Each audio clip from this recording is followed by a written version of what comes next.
Hello everyone, XIM here. I know it's been a long while, but this video was long overdue. I've seen a lot of questions surrounding our Marvel Rivals settings as well as configurations. So in this video, I wanted to give you guys an updated breakdown of the configuration, how certain things work, and what might be important for you to know. I also wanted to state that this video is unscripted, not edited. So I'm just going to break things down, explain things, and if there's some mistakes, some issues, or whatever, you may, see those in the video.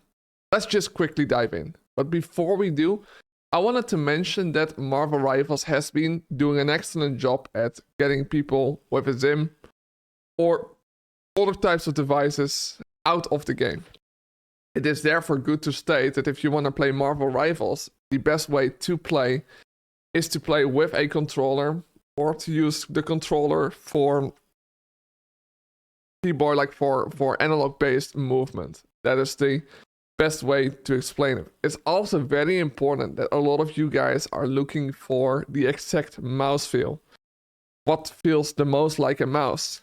But these kind of things are what flags their anti-cheat, but also what flags you in manual reports. The difference between me and many other players that play Marvel Rivals is that I haven't received a single ban in the game yet.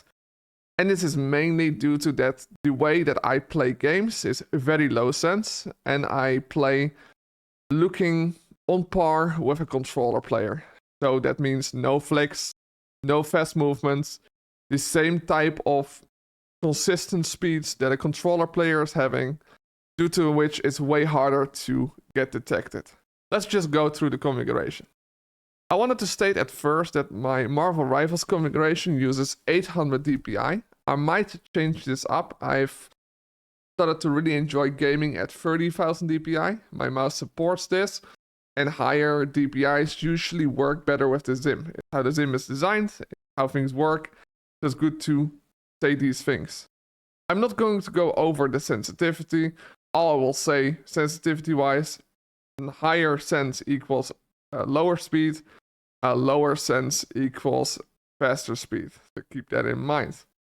Going over the configuration, you're going to see a couple things. Whenever I'm firing, I am increasing the Y sensitivity so that it is easier to move up and down. This is something that I noticed I enjoy the most. Down below, we see 3 aim assist boosters. These kind of boosters help me tracking more easily whenever I'm firing. Good to keep in mind. If you don't like shake and these kind of things, you've gotten this red magnitude and these timers. Lower the timers for less visible shake. Lower their magnitude to make it weaker. However, I believe I've gotten this perfectly tuned, so going lower will most likely disable the aim booster altogether. So just know, if you want no shake, you can remove it. However, it is good to mention that can cause issues. Then going into something that people have been confused about. What is this? You see cursor. This is being done whenever we hold down a button. What is this causing? Whenever we hold down the mouse button forward, we're going to activate the cursor layer. What this is specifically going to do, it's going to swap the sticks. So each time that I hold down that button, it's going to swap the sticks. I use this button specifically whenever I open up the menu. You can see it here. Whenever I press escape, it's opening the cursor. The reason I do this is for mouse and keyboard players, this does not make a lot of sense, right? If you're on the PC, it's going to swap the cursor. But you gotta keep in mind, I play on the PlayStation. I do not play this game on my PC. I like playing with this on the PlayStation. And on the PlayStation, we do not have access to a mouse cursor. We cannot move around with our mouses.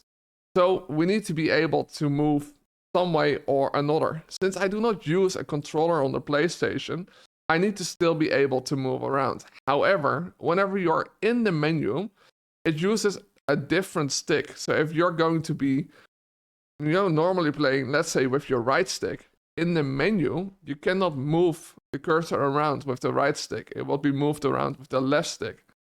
So we swap the cursor, and then we're able to move around.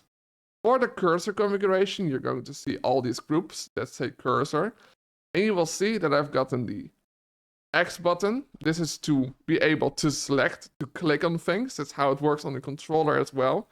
And we've gotten the square button, which is the... Normally I use the circle, but in Marvel Rivals, the square is basically for returning out of the menu. So please keep those in mind. Going further down, we will see I've gotten a couple things also here to exit out.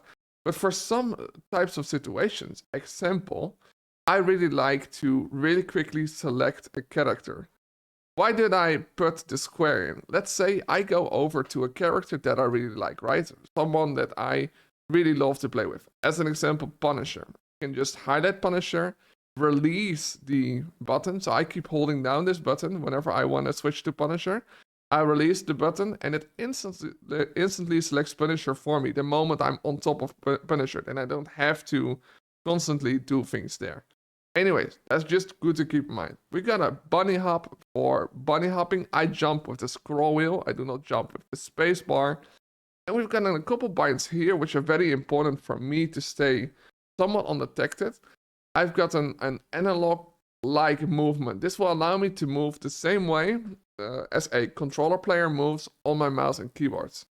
Now, again, keep in mind, whenever you play Marvel Rivals, you do not want to have any sudden weird movements.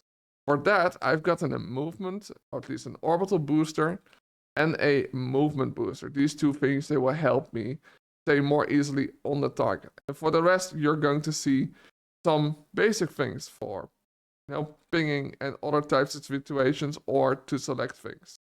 I just wanted to quickly go over this, as I've seen a lot of people complain, or being like, hey, it is not noob friendly.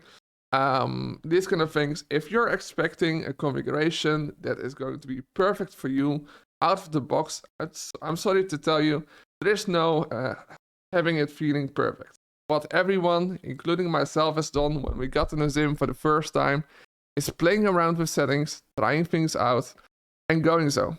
If you can't find a configuration that's perfect for you, perhaps find another one.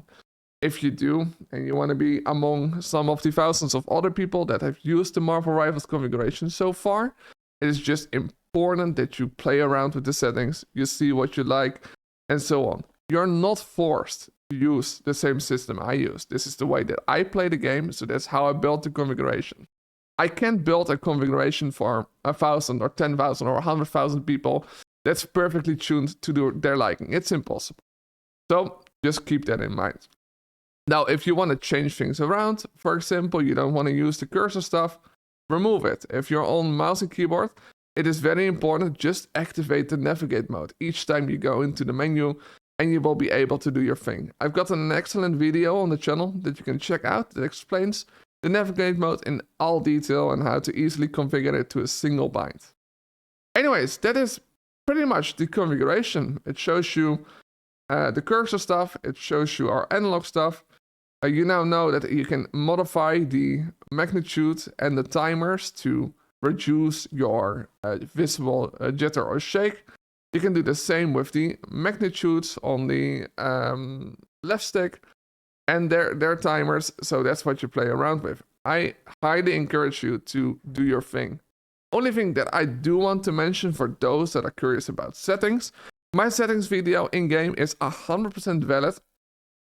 It shows the exact settings that I use. The only difference that I've also mentioned on the cloud page of Marvel Rivals is that you are going to need, and this is very important to keep in mind, if you are on the Marvel Rivals game, in my settings video, I show you how to turn on swap sticks, and you're going to turn off swap sticks. Swap sticks is already handled by the cursor thing.